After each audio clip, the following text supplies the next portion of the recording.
We're back on the Morning Brew with friends with our old friend Paul Carver, who's the manager of the Anderson of Brew's Albuquerque International Balloon Museum. Did I get all of those in there? It's a long name. It's been a minute since you've been on. Yeah, I think it was earlier in the winter or something. I think so, because last time we talked, you guys were working on the 4D theater. That's right, and we're getting close to opening that. It looks like probably late June.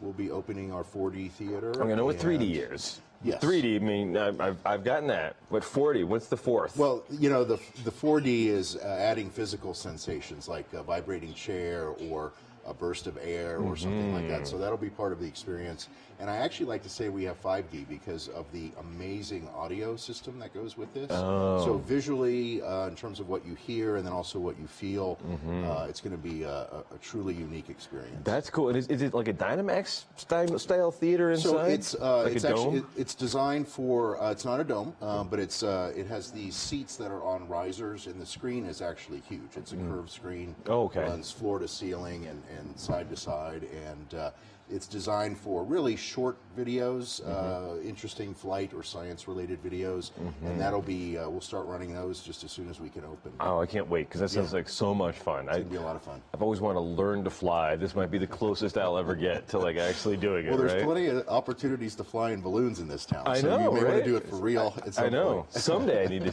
just go do it. I've been in a balloon, but never learned to pilot one. That'd be super fun. Yeah. But you're teaching kids to do all kinds of stuff that's similar to that, right? Right. So we've got a couple of things going on. We just announced at the RoboRave International event last week at the Convention Center, the Balloon Museum and RoboRave International have partnered on a brand new first ever global lighter than air robotics challenge. So how do you make a robot that's lighter than air? So, well, you know... I know you're the balloon guy, so we're going to... Yeah, I'm the balloon guy, so I have no idea what this stuff is here. But, you know, this is a mock-up of a lighter than air... Yeah, and just to tell you a little bit about RoboRave International, they are a local nonprofit but global in their reach.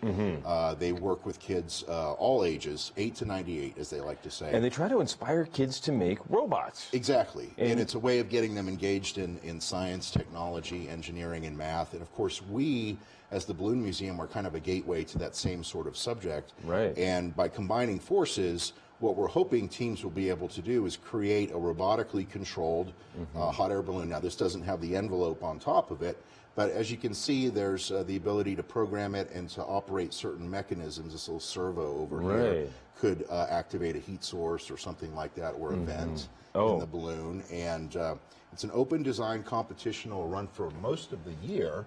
And what we're hoping kids will do is begin to see how they can take robotics and combine it with the lighter than air technology, in this case hot air ballooning, and really begin to see how ballooning and lighter than air in particular is actually a technology that's solving a lot of today's problems. Transportation, communication, and even things like power generation. And so it opens up a whole new aspect of the application of robotics to solving today's problems. Cool, and this is something, it's more than just like a couple of classes, it's a real full-on summer camp, right? Well, we have a couple of different things. The Global Challenge is open to teams around New Mexico, the United States, and around the world. And then this summer, we're also working with RoboRave International to present a first ever series of robotics and rocketry camps at the Balloon Museum and statewide. So we're working with them to not only bring it to the Balloon Museum, but to present it in venues across the state. Oh, very cool. When I was a kid, I used to play with the little model rockets. I loved them. I think still now, even as a fully grown kid, I still love model rockets. Can I go to the camp and just launch some rockets with the kids? They allow big kids. It's primarily for 5th through 10th grade, but they do allow adults or teachers to go to these classes because they want to learn, how to do these things for their students and so forth. I'll be sitting in.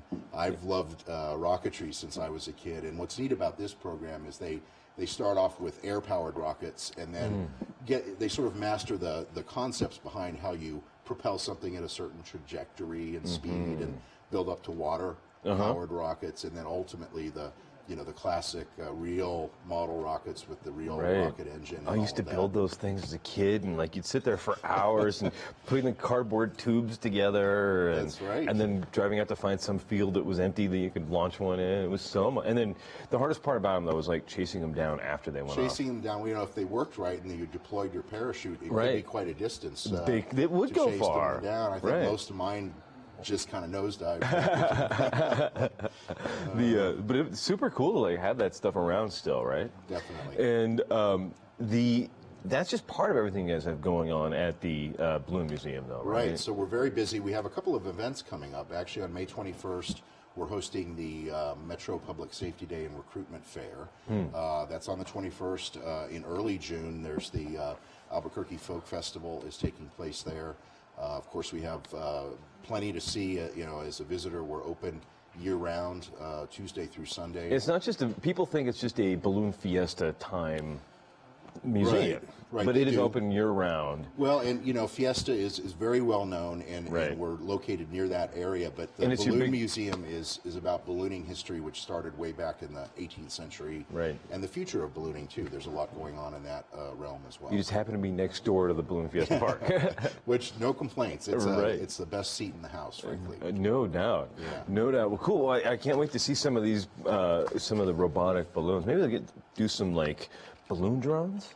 Well, we'll see. We're starting off with hot air balloons, and then eventually we'll kind of introduce other, aspects of the technology, blimps, drone-powered airships, those kinds of things. That's really awesome. Yeah, very cool. We're very excited. Very cool. Well, we've got a DJ in this morning. You picked a great day to be here. It's super fun when she gets to hang out with us, right?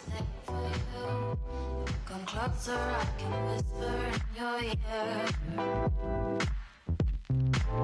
And if you wanna walk away, I'll tell you all the things I know you wanna hear. Come